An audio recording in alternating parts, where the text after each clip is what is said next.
Kate's crew, Kate here. Welcome back to A Life with Kate, where I share with you some of my highlights in the world of entertainment from the past week. And as you know, I don't just report entertainment news, I try to contextualize it and ask you what you think about the stories. Today's highlight: big moves, bold storytelling, box office win. From Kunle Afolayan taking African storytelling global to Timini Egbuson pulling a 106 million naira opening weekend, and of course to Drake on the international scene extending a record that is honestly becoming untouchable. So let's get into it, shall we? So let's kick off with award-winning filmmaker Kunle Afolayan, who has entered a landmark creative partnership with the government of the Benin Republic to strengthen African storytelling infrastructure.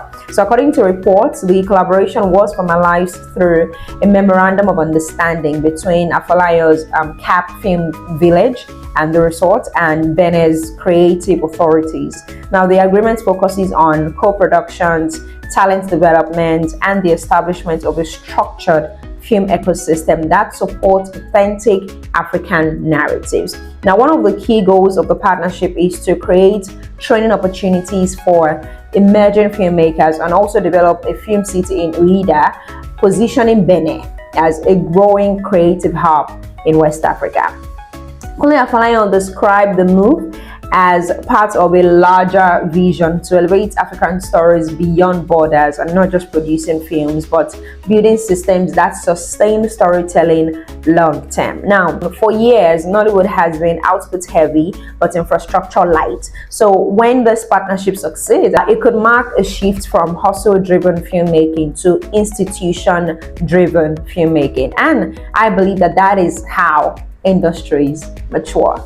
So we look forward to how the partnership goes. Now let's talk about box office. Nollywood actor Timini Egbuson has scored a major box office victory with Love and New Notes, his new film, which is still in the cinema, which grossed an impressive 106 million naira in its opening weekend. The romantic drama released during the Valentine's window quickly became the highest grossing Nollywood opening of 2026 so far. The film reportedly also set a record for the biggest single-day gross this year. The movie was directed by Kayode Kasum, and the story explores love, ambition, and emotional growth, weaving personal relationships with larger life transitions. Now, Timini expressed gratitude to fans for the turnout, celebrating what he described as a milestone moment, and I couldn't agree more because I have seen it. I thoroughly enjoyed this film. It didn't feel forced. The romance felt modern, the pacing was tight, and importantly, it did not insult the audience intelligence, which sometimes happens with all this rom-com scripts. And again, the chemistry worked, the emotional beats landed, and it signals something important as far as I am concerned, that audiences will show up for romance if it feels real. But are we finally seeing Nollywood rom-coms that understand Gen Z and millennial emotional intelligence? Because for a long time, our romance scripts felt recycled, like we're watching the same thing but with different actors and all of that. But honestly, this particular one feels different, and from me to you, it is a good watch indeed. You should probably check it out if you haven't. And if you've seen it, what do you think about the movie? Do you disagree with me or you agree? Let me know in the comments. All right, moving on now. Kate's crew, Emmy-winning documentary filmmaker Joel Kachi Benson is bringing Mothers of Chibok to Nigerian cinemas on February 27. And the documentary focuses on the resilience and continued advocacy of mothers whose daughters were abducted during the Chibok school kidnapping. I'm sure you remember that one. And judging from the trailer, rather than retelling the tragedy from a sensational angle, the film centers on the voices of the mothers, their grief, their activism, and endurance. And this cinematic release is significant because documentaries in Nigeria rarely receive mainstream theatrical runs. So when stories like this are told cinematically, they prevent erasure. They remind us that headlines fade, but impact does not. So supporting films like this strengthens serious Nigerian filmmaking beyond comedy and romance and all. So this is not popcorn cinema, it's memory preservation. And again, in a country where news cycles move quickly, films like this ensure that the stories of national trauma are not forgotten. And I am particularly looking forward to this one. I already got my invite to the premiere, so I can't wait to see it. I'll be back to tell you all about it so that you can also go see it. Now, finally, let's talk consistency. Canadian rapper Drake has been named the world's best-selling rapper for the 11th consecutive year. The milestone reinforces its sustained dominance in global streaming, album sales, and chart performance, of course.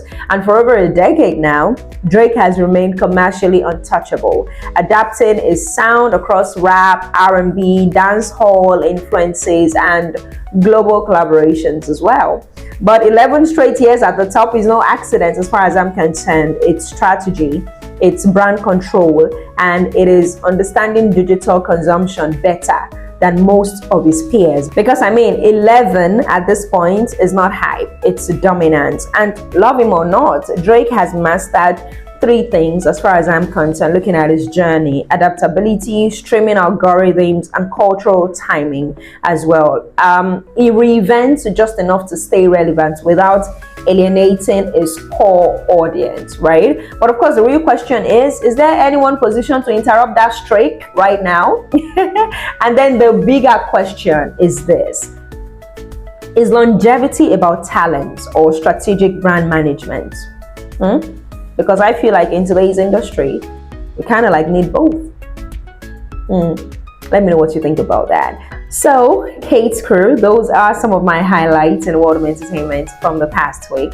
From African storytelling strategy to box office wins, cultural reckoning, and of course, global dominance. Now, I want to hear from you. Drop your thoughts in the comments. Let's have this conversation and not just reactions, okay? So if you enjoyed watching this breakdown, I would like for you to like, share, subscribe, drop a comment, and of course hit the notification bell so that you do not miss any updates. This has been A Life with Kate. Thank you so much for watching.